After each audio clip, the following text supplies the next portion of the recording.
ఒక చిన్న సాక్ష్యం దేవుడి విషయంలో కార్యాలయంలో చెప్పదలుచుకున్నాను.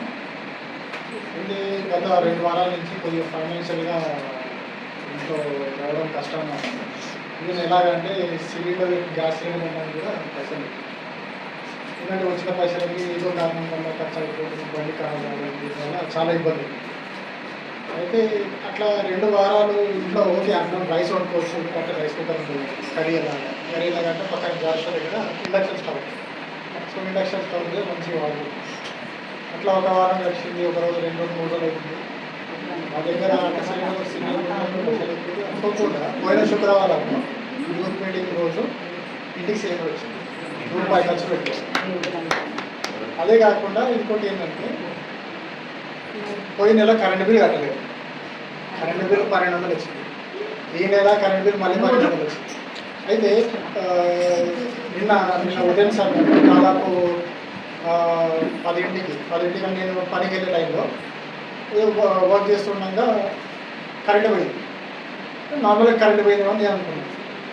నేను అట్లనే వర్క్ కోసం బయటకు వెళ్ళి చూస్తే వాడు లైన్ మ్యాన్ వచ్చేసి వైర్ కట్ చేసి ఏ ఒక్క మాట చెప్పకుండా 2500 2400 రూపాయలు కట్టారు.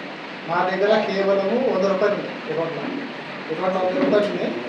ఇంకా నేను ఎవరికి చెప్పి పోతుంది చిన్న ఉండదు అడుగుతాడు. ఇంకా అట్లా అనేసి నేను సపోర్ట్ చేయకుండా వెళ్ళిపోయి ఇక పాస్వర్డ్ క్లోజ్ చేసిన. పాస్వర్డ్ మెసేజ్ పాస్వర్డ్ వెళ్ళాలి. సిలిండర్ నువ్వు కొన్నావా లేదు, దేవుడు ఇచ్చింది. ఆయన నిర్ణయించిన సమయానికి దేవుడు ఇచ్చింది. సో నువ్వు దీనిలో ఏం చేయాలి, క్లియర్ చేసుకు అంటే సరిగ్గా జరుగుతుంది. కరెక్ట్ గంటలో దేవుడు ఫోన్ చేసింది. కాకినాడ నుంచి ఒక దేవుడు నమ్మిన ఆయన కోసం ప్రార్థన చేస్తున్నప్పుడు కాకినాడ అతను చూడలేదు, అతను ఎప్పుడు మమ్మల్ని చూడలేదు, మన దగ్గర రాలేదు, మేము ఆయన దగ్గర లేదు. ఆయనే ఫోన్ చేసి కరెంట్ బిల్ కట్టి స్క్రీన్ షాట్ పంపించి ఇది గంటలో జరిగింది. అక్కడ దేవుడు అక్కడి నుంచి ప్రే చేస్తే ఈరోజు ఏదో జరగాలని నేను ప్రార్థన చేసిన పాస్వర్డ్ అంటే దేవుడు తన సమయం అనుకునే సమయంలో అన్నీ ఎలా సమకూర్చాలో ఆయన తెలుసు, ఎవరి ద్వారా సమకూర్చాలో ఆయన తెలుసు. నేను పాస్టర్ అనుకుంటున్నాను ఎవరైనా అప్పడిగా అంటే వద్దు అప్పడిపోతే నేను డిసైడ్ అయ్యింది. సో దేవుడు టెస్టింగ్ టైంలో చూస్తాడు అనమాట. ఎలాగా నాతో పాటు ఉంటాడా, నమ్మకంగా ఉంటాడా, గట్టిగా ఉంటాడా, బలంగా ఉంటాడా, లేకపోతే బలిగా ఉంటాడా. ఆ టైంలో పాస్టర్ ద్వారా కొన్ని సాక్ష్యాల ద్వారా మాతో మాట్లాడగలిగింది. ఇలా అద్భుత రీతిగా ఇది చాలా మేము గుర్తుండి మాకు చెప్పాలి. ఇట్లాంటి రోజుకి చాలా జరుగుతుంది, చాలా విషయాలు జరుగుతున్నాయి. ఇప్పటివరకు వచ్చిన అంటే ఇప్పుడు మేము అంటే దేవుడిని నమ్మినప్పటి నుంచి ఇప్పటిదాకా కూడా ఎప్పుడు ఇంట్లో ఈ లోటు అనేది ఉన్నదనేది దేవుడు మమ్మల్ని అనుకోనివాడు. అలాగా దేవుడు మమ్మల్ని చేస్తున్నారు. మా గురించి ప్రార్థన చేసిన చర్చ్ మెంబర్ దేవుళ్ళకి ధన్యవాదాలు. ఆమేన్.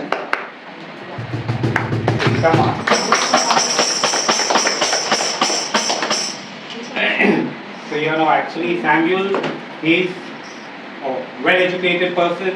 He's done his engineering, EEE. He even has done courses in software. God changed his heart from the job he's doing to now go back to a professional job. Amen. Hallelujah. This is something that we were praying for, which he was not willing to do, but finally he agreed to go back to a job. Yes. He has also sent his resume to different places. I want you all to stretch your hands towards him. We will pray that God will bring the right job his way, so that the family will be blessed for the glory of God. Yes.